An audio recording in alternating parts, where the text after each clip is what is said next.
Hi viewers, welcome to our channel. ప్రస్తుతం మనతో పాటు సీనియర్ జర్నలిస్ట్ దాము బాలా సార్ వారితో మాట్లాడదాం. నమస్కారం సార్. సార్, ఎలక్షన్స్ తర్వాత జగన్ గారు అండ్ భారతి గారు, అవినాష్ గారు వీళ్ళు ముగ్గురు కూడా లండన్ పారిపోబోతున్నారు, పాస్పోర్ట్లు కూడా రెడీ చేసుకుంటున్నారు అని చెప్పేసి షర్మిల గారు ఓ ప్రెస్ మీట్ లో చెప్పినట్టుగా వార్త వైరల్ అవుతుంది సార్. మరి ఈ వార్తలో నిజం ఎంత ఉంది? ఆ పాసిబిలిటీ అనేసి కనిపిస్తున్నాయా సార్? ఆమె వీడియో చూశాను నేను.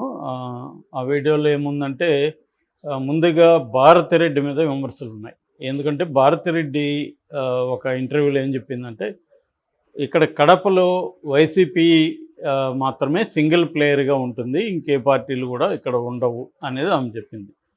సో నిజానికి ఆమె చెప్పిన దాంట్లో పెద్ద ఇదేం లేదు, అందరూ చెప్పేది మా పార్టీనే ఇక్కడ బలంగా ఉంటుందని, మిగతావి మాకు అసలు పోటీనే కాదని చెప్పేది అందరూ చెప్తారు. అలాగే ఆమె చెప్పింది. దానికి ఈమె మళ్ళీ గొడ్డల్ని తీసుకొచ్చింది.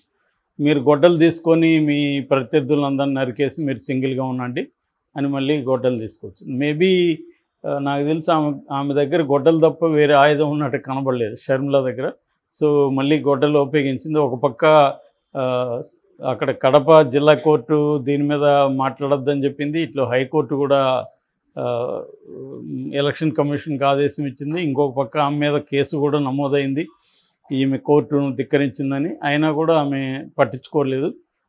సో కోర్టులు ఏం చేస్తాయి నన్ను అన్నట్టుగానే మాట్లాడుతుంది. ఇప్పుడు లేటెస్ట్గా దీని నిజానికి సంబంధమే లేకపోయినా భారత్ అనే దానికి గొడ్డలకి ఏం సంబంధం లేదు. సో అయినా కూడా ఆమె దాన్ని తీసుకొచ్చి మీరు అందరిని నరికేయండి, మీరు ఒకరే ఉండండి అని మాట్లాడుతుంది. సో దాంతోపాటు ఆగకుండా ఆమె ఇంకొక తీవ్రమైన ఆరోపణ చేసింది. అదేంటంటే ఆమె వీడియోలో అయితే ఏముందంటే, ఇక్కడ అవినాష్ రెడ్డి ఓడిపోగానే పారిపోవడానికి ముందే వీసా అంతా రెడీ చేసి పెట్టుకున్నాడు, ఎందుకంటే అతను అరెస్ట్ అవుతాడు అని ఆమె చెప్పింది. ఇది కూడా ఎలక్షన్ల కోసం చెప్తున్నట్టుంది తప్ప ఇంకొకటి కాదు. ఎందుకంటే ఆల్రెడీ ఆయన బెయిల్ మీద ఉన్నాడు. బెయిల్ మీద ఉన్నప్పుడు పారిపోవడం ఎక్కడి నుంచి జరుగుతుంది? సో రెండవది, అతను ఈ కేసు ఎవరు చూసినా కూడా ఈ కేసు నిలబడే కేసు కాదని అందరికీ తెలుసు. ఆల్రెడీ జైల్లో ఉన్న వాళ్ళకి అందరికి కూడా ఇంకొక ఇద్దరు తప్ప అందరికి కూడా బెయిల్ వచ్చేసింది దీంట్లో. అట్లాంటిది కేసు సిచ్యువేషన్ చూసినా ఎవరు కామన్ సెన్స్ ఉండే ఎవరికైనా అవినాష్ రెడ్డి అరెస్ట్ కాడు అని క్లియర్గా తెలుస్తుంది. బయట ఉండే వాళ్ళకి తెలిసినప్పుడు అవినాష్ రెడ్డికి తెలీదా?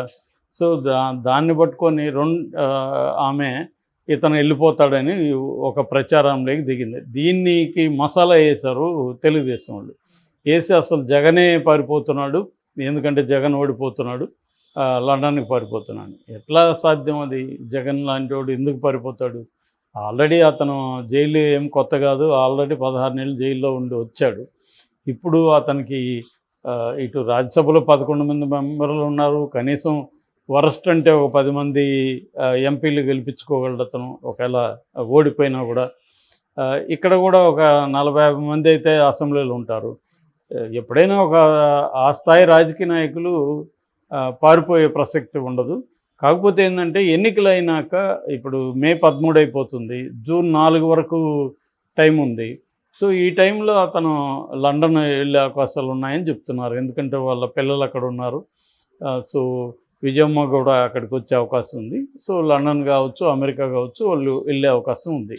సో ఆ రకంగా జగన్ ఒక హాలిడే ట్రిప్ లాగా ప్లాన్ చేసుకొని మళ్ళీ జూన్ 2కి కానీ 1 అనుకుంటా, జూన్ 1కి ఇక్కడికి వచ్చేస్తున్నాడు. మళ్ళీ 4 రిజల్ట్స్ వస్తాయి. ఒకవేళ గెలిస్తే వైజాగ్లో ప్రమాణ స్వీకారం చేస్తాడు, ఓడిపోతే ప్రతిపక్షంలో కూర్చుంటాడు. దానికి సంబంధించి కేసులు ఎలాగో ఉన్నాయి, జైలుకి పోవాలంటే జైలుకి పోతారు. ఇదంతా ఇప్పుడు సభల్లో జనాలను చూసి రెచ్చిపోయి ఏదైనా మాట్లాడచ్చు ఎవడైనా. పవన్ కళ్యాణ్ నేను కడ్రాయలతో నిలబెట్టిస్తానని, పరిగెత్తిస్తానని, మోకాళ్ళ మీద దూకిస్తానని, నరకం చూపిస్తానని ఇవన్నీ అనొచ్చు పవన్ కళ్యాణ్. ఎలా చూపిస్తాడు పవన్ కళ్యాణ్?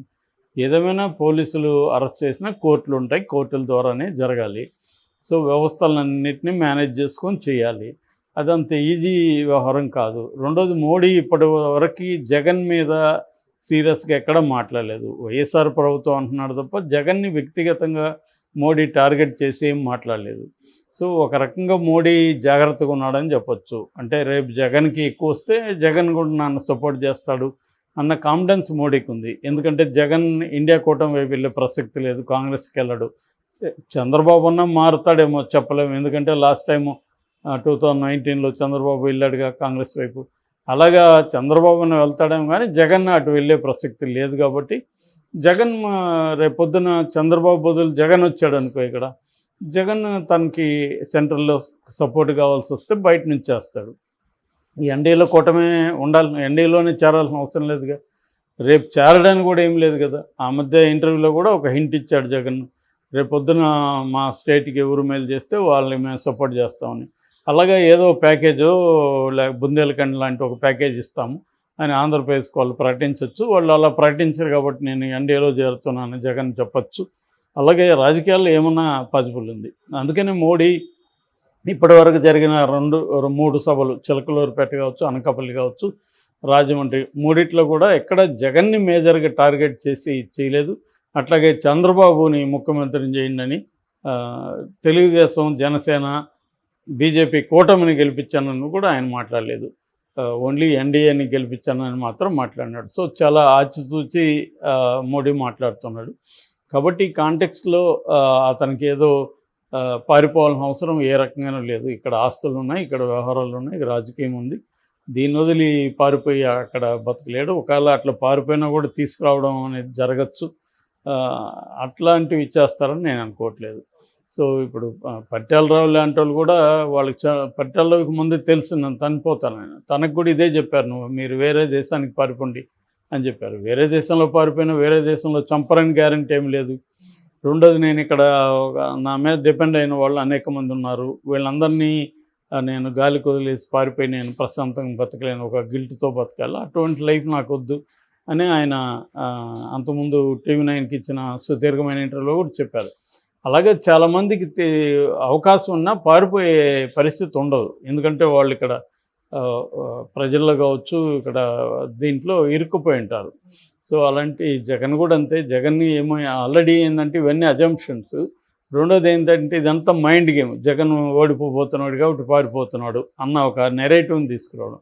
ఈ నెరేటివ్ వల్ల నిజానికి చెప్పేవాళ్ళకి కూడా నష్టమే. ఇప్పుడు ఈమెకి నిజానికి ఆమె డిపాజిట్ వస్తుంది అనేది ఎవడూ చెప్పట్లేదు ఇప్పటివరకు. షర్మిలాకి కడపలో డిపాజిట్ వస్తుందని ఏ సర్వే కూడా గట్టిగా చెప్పట్లేదు. అటువంటి ఆమె వచ్చి గెలవబోయే అవినాష్ రెడ్డి వెళ్ళిపోతాడని చెప్పడం కంటే కామెడీ ఇంకేం ఉండదు. సో కాంగ్రెస్కి 1-2% ఓట్లు వచ్చే పరిస్థితి లేదు. వైసీపీకి 40% ఉంది. సో ఆమె వచ్చి ఇప్పుడు వాళ్ళు పారిపోతారు, వీళ్ళు పారిపోతారంటే అది కామెడీ తప్ప. ఆమె సీరియస్ కామెడీ చేస్తుంటుంది. అప్పుడు తెలంగాణలో చాలా చేసేది, అప్పుడు అవి ఇప్పటికి కూడా వైరల్ అవుతుంటాయి. అక్కడ కూడా అట్లాంటి, అంటే ఒక పాల్ తర్వాత షర్మిల మనకి కామెడీ బాగా చేస్తుంది. కాకపోతే ఆమె కామెడీ చేస్తుందని ఆమె అనుకోదు, కానీ సీరియస్గా అనుకుంటుంది. ఇక్కడ కూడా పాదాల మీద నడక యాత్ర, అంటే పాదాల మీద యాత్ర అనేది ఇప్పటికి కూడా వైరల్ అవుతుంది. అలాగా ఆమె పారిపోతారని చెప్పినంత మాత్రం వీళ్ళు వెళ్ళిపోతారనేది కాదు, అదొక స్ట్రాటజీగా చెప్పచ్చు. రెండోది మైండ్ గేమ్, వీళ్ళు ఓడిపోతున్నాడు ముందుగానే వీసా రెడీ అంట అని ఒక పుకారు పుట్టించడం. దీన్ని తెలుగుదేశం, జనసేన కూటములు జగన్కి అప్లై చేసేసి షర్మిల చెప్పింది జగన్ పారిపోతున్నాడంట, షర్మిల దగ్గర ఇన్ఫర్మేషన్ ఉంది, సో జగన్ ముందే వీసాలంతా రెడీ చేసుకున్నాడు, జగన్, భారతి, అవినాష్ రెడ్డి, ఇంకొంతమంది వాళ్ళ ఫ్యామిలీ అందరూ పారిపోతున్నారు అని. పారిపోవట్లేదు, వాళ్ళు సమ్మర్ వెకేషన్కి వెళ్తారు, మళ్ళీ వచ్చే అవకాశం ఉంది. సో ఇక్కడ ఎందుకంటే మళ్ళీ తను గెలుస్తాడని ఇప్పటికీ వాళ్ళకి కూడా కాన్ఫిడెన్స్ ఉంది. ఎందుకంటే మనం సర్వేల గురించి మార్నింగ్ కూడా చెప్పుకున్నాం. ఏ మెజారిటీ సర్వేలు ఏ పార్టీకి, ఒక పార్టీకి వస్తాయని చెప్పట్లేదు. ఇవన్నీ కూడా ఎవరికి వాళ్ళు చేయించుకునే సర్వేలే. లేటెస్ట్గా కూడా ఒక సర్వే వచ్చింది, అది కూడా వైసీపీ వస్తుందని చెప్పింది. సో ఇలాగా ఏ సర్వేలో లేకపోతే ఇంకోటో ఎవరికి కూడా 100% కాన్ఫిడెన్స్ అయితే లేదు, అంటే స్వీప్ అయితే లేదు. సో ఒక వెర్షన్ ఏంటంటే ప్రతిపక్షం గెలిస్తేనే స్వీప్ ఉంటుంది, లేకపోతే అధికార పక్షం గెలిచేటప్పుడు స్వీప్ ఉండదు అన్న ఒక థియరీ కూడా ఉంది.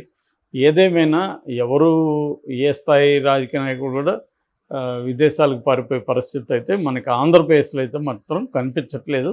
ఇదంతా మైండ్ గేమ్ ఆడడానికి ఆమె చేస్తున్న ఇది. భారతిరెడ్డిని విలన్గా ప్రొజెక్ట్ చేయడం అనేది సునీత అండ్ షర్మిల చేస్తున్న ఒక స్కీమ్.